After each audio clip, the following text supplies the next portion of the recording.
Ali Khamenei साहब ने हमेशा ये बात कही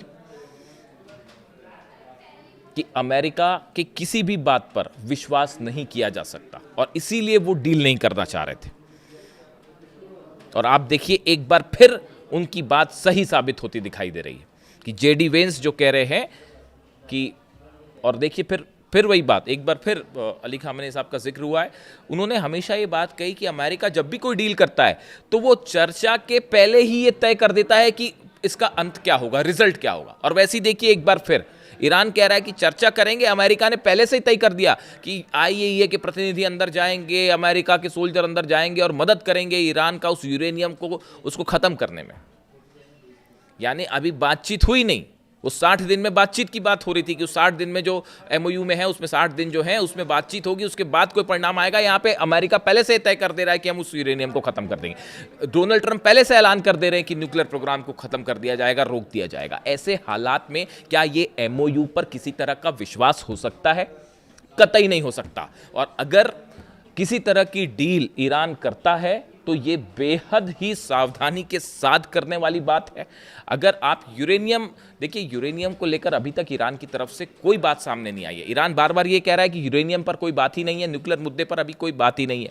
इनिशियल लेवल पर सिर्फ हॉर्मूज खोलने तक की बात है, और वो भी उसमें भी कल 3 धमाके हुए हैं। ये जो यूएसएस ट्रिपोली और जंगी जहाज ओमान के बेहद करीब दिखाई दिए हैं, अमेरिका ने मना कर दिया है कि हम वहाँ से अपना जो ब्लॉकेड है वो नहीं हटाएंगे। भले डोनाल्ड ट्रंप ने तो कल ही कह दिया था कि ब्लॉकेड हटने वाला है, पहले उन्होंने ये कह दिया कि आज रात से ब्लॉकेड हटेगा, फिर उन्होंने कहा कि फ्राइडे से ब्लॉकेड हटेगा। और ब्लॉकेड हटना तो छोड़िए दूर की, ये जो यहाँ पे नई खबरें हैं उसके मुताबिक और शिप्स जो हैं वो करीब पहुंच गए हैं ओमान के। ऐसे में कौन सी बात पर विश्वास किया जाए? और अब ये $300 बिलियन वाली जो बात सामने आई है, देखिए इसमें एक और चीज़ है कि जेडी वेंस ये कह रहे हैं कि अरब देश जो हैं वो चाहे तो ईरान को ये पैसा दे सकते हैं, यानी कि पर्दे के पीछे आप किसी तरह की डील करने की कोशिश कर रहे हैं। और ऐसी डील पे क्या विश्वास किया जा सकता है? हालांकि ये बात सच है कि अरब देश जो हैं अब वो अमेरिका पर विश्वास नहीं करते। यूएई पर ईरान ने हमले क्यों नहीं किए दूसरे दौर में, ये शायद आप सब जानते ही होंगे, मैं कहना नहीं चाहता इसको, लेकिन यूएई की लीडरशिप ईरान से घबराई हुई है, ये बात सच है। और शायद ये भी है कि किसी तरह की कोई डील अलग से की गई हो। यानी अब आप देखिए हालात ऐसे हैं कि जितने अरब देश है वो ये मान के चलते हैं कि अमेरिका कोई डील नहीं करा सकता, इसलिए हर देश जो है वो अपनी अलग अलग डील कर रहा है ईरान से कि भैया हम पे हमला मत करना, ये डील कर लेते हैं। और कई पर्दे के पीछे ऐसी डील हो भी रही है। यानी ये बात साफ है कि मिडिल ईस्ट में अब परिंदा भी पर नहीं मार सकता ईरान के बिना। और अगर ये डील हो गई, हालांकि नेतन्याहू ये डील में अड़ंगा लगा के खड़े हुए हैं और वो उनके इरादे साफ है। और दूसरी चीज़, अब ईरान की तरफ से ये भी संदेशा आ रहा है, इस तरह की बातें सामने आ रही है कि जो नेतन्याहू, मीडिया में ये दिखाने की कोशिश हो रही है कि ट्रंप और नेतन्याहू के बीच में कुछ जो है लड़ाई हो गई है और ट्रंप नेतन्याहू से नाराज़ है, नेतन्याहू ट्रंप से नाराज़ है। ऐसा कुछ नहीं है। ईरान का कहना यह है कि हो सकता है कि ट्रंप के इशारे पर ही सब कुछ हो रहा हो। ट्रंप के इशारे पर कोई ऐसी चीज़ होती ही नहीं है कभी। आप तमाम एक्सपर्ट से बात कर लीजिए जो डिप्लोमेसी के जानकार हैं, युद्ध के जानकार हैं, वॉर एक्सपर्ट्स हैं, वो ये कहते हैं कि भले मीडिया में कुछ भी दिखाया जाए, लेकिन हकीकत ये होती कि नेतन्याहू और ट्रंप के बीच में हमेशा एक अंडरस्टैंडिंग होती है और एक दूसरे के इशारे पर ही काम होता है।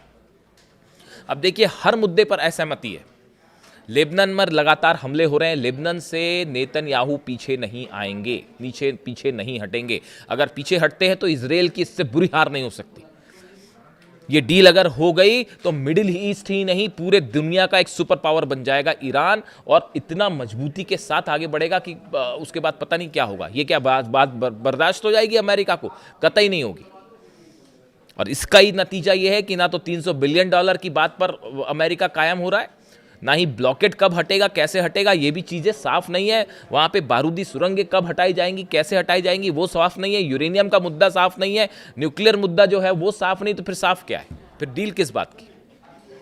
ऐसे में ईरान को बेहद सावधान रहने की ज़रूरत है। और अब हालात ये बता रहे हैं कि किसी भी क्षण, देखिए ये फ्राइडे अगले 24 घंटे में तय हो जाएगा कि ये डील हो पा रही है और या नहीं हो पा रही, और इसीलिए ईरान की सेना ये कह रही है कि अगर अमेरिका धोखा करता है तो पिछली बार के मुकाबले ज़्यादा बड़ी जंग होगी, ज़्यादा करारा जवाब दिया जाएगा।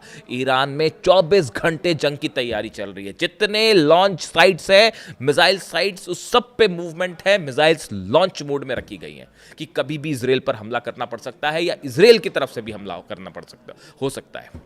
यानी अगले 24 से 48 घंटे में यह तय हो जाएगा कि मामला डील की तरफ आगे बढ़ रहा है या जंग की तरफ आगे बढ़ रहा है। और सवाल यह भी है कि अगर इनिशियल लेवल पर कोई एमओयू साइन हो भी जाता है तो भी वो कब तक कायम रहेगा? क्या न्यूक्लियर मुद्दे पर, क्या यूरेनियम छोड़ने के लिए तैयार हो जाएगा ईरान और न्यूक्लियर प्रोग्राम पर क्या किसी तरह की डील कर लेगा? कतई नहीं होगा ऐसा।